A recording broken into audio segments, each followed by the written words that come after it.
এই তিথি, তুই এতক্ষণ কোথায় ছিলি? তোরা আমি কখন থেকে খুঁজতাছি। কিরে, তুই এমন একটা ভাব দেখাইতাছস, মনে হইতাছে আমারে তুই চিনস না। যে ছেলেরে কোনো কালে কোনো মেয়ের সাথে কথা বলতে দেখিনি, সেই ছেলে যদি আমারে এভাবে নাম ধরে ডাকে, তাহলে আমি চিনব কিভাবে? এতদিন দরকার হয় নাই, তাই কথা বলি নাই। তার মানে কি আমি কোনোদিনও কথা বলবো না? আমার ভুল হয়েছে তো আমারে কেন এভাবে পাগলের মতো খুঁজতাছস, সেই কথা আগে বল। নিশ্চয় খোঁজার কারণ তো একটা আছে। তো কথা দে, কারোর সাথে শেয়ার করবি না। যদি কারোর সাথে শেয়ার না করস তাহলে বলবো। ঠিক আছে, কারোর সাথে শেয়ার করলাম না। এবার তো বলবি আসল কাহিনীটা কি?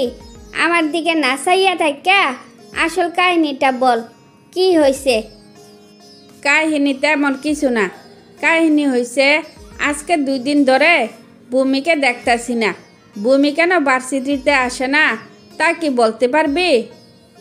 শুনছিলাম ভূমিরে পাত্রপক্ষ থেকে দেখতে আসবো, হয়তো সেই জন্য আসে নাই। তো হঠাৎ করে ভূমিরা এভাবে খুঁজতাছস কেন? বুঝলাম না তো।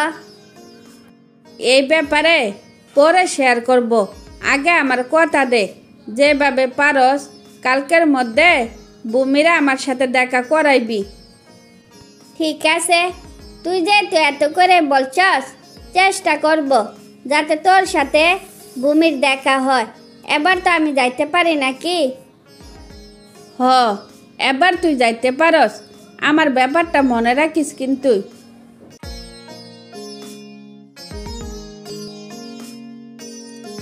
কি ব্যাপার, তুমি আমারে ডাকছো কেন? কই, তোমার সাথে আমার শত্রুতা আছে বলে আমার মনে পড়ে না। আমি কি তোমার একবার বলছি যে আমার সাথে তোমার শত্রুতা আছে? জরুরি একটা কথা বলার জন্য তোমারে আমি ডাকছি। আজ্ঞে মহারাজ, আপনি কি জন্য আমারে ডাকছেন তা কি আমি জানতে পারি? আমার তারা আছে, যা বলার তাড়াতাড়ি বলেন। আমি তোমারে অনেক ভালোবাসি। তোমারে আমি বিয়ে করতে চাই। কথা দাও, তুমি আমারে ফিরাইয়া দিবা না? কি আজব তো, তোমার সাথে আমার ওইরকম কোনো পরিচয় নাই। তোমারে শুধু আমি মুখ চিনা চিনি, এই পরিচয় কি কাউকে বিয়ে করা যায়? এই শোনো, আমি এত কিছু জানতে চাই না। তুমি যদি অন্য কাউরে বিয়ে করো তাহলে আমি সত্যি সত্যি মইরা যাব। এবার তুমি কি করবা তোমার একান্ত ব্যক্তিগত ব্যাপার। তোমার মরার দরকার নাই। আমারে যদি বিয়ে করো তাহলে খাওয়াবে কি? ওই চিন্তা তোমার করা লাগবো না। আপাতত টিউশনে আছে, পরে চাকরি খুঁজে নিব।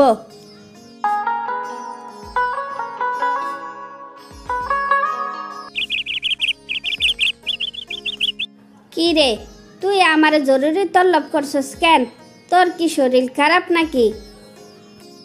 না, আমি ঠিক আছি, কিন্তু হিমেলের চাকরি হওয়ার পর হিমেল রাত করে বাসায় ফিরে, আবার মাঝে মাঝে কার সাথে যেন ফোনে কথা বলে। তুই তাইলে সরাসরি ওর সাথে কথা বল, জিজ্ঞাসা কর ওই কার সাথে কথা বলে। আমার জানা মতে ওই তো এরকম ছেলে না। আমিও তো সেই কথাই জানি, কিন্তু যার জন্য আমি সব হারাইলাম সে যদি আমার সাথে বেমানি করে তাইলে তো মরা ছাড়া আমার আর কোনো উপায় থাকবো না। এভাবে কথা বলিস না। তুই ওর সাথে কথা বলবি, তারপর ওই কি বলে আমারে সাথে সাথে জানাবি। মনে রাখিস, দেখার মধ্যে অনেক সময় ভুল হয়।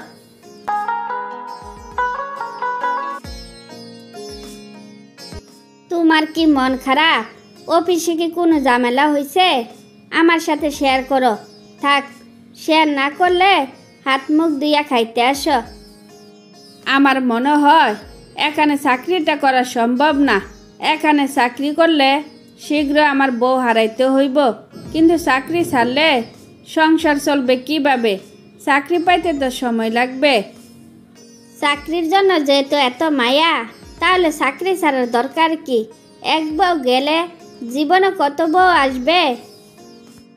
নিশ্চয় অনেক বউ আসবে, কিন্তু তোমার মতো কেউ আসবে না। আর আমারে দেখলে কি ক্যারেক্টারলেস মনে হয় যে আমি 2-4টা বিয়ে করতে পারি? হইছে, তোমার ড্রামা বন্ধ করে খাইয়া শুয়ে পড়ো। সকালে উঠে আবার অফিসে যাওয়া লাগবো। সরি, যে অফিস আমার কাছ থেকে আমার বউকে আলাদা করতে চায় ওই অফিসে আমি আর যাব না। আমার জন্য তুমি সব হারাইছো, নতুন করে আর কিছু হারাইতে তোমাকে দিব না। তারপর হিমেলের আবার ভালো চাকরি হলে দুইজনে সুখে শান্তিতে জীবনযাপন করতে থাকে।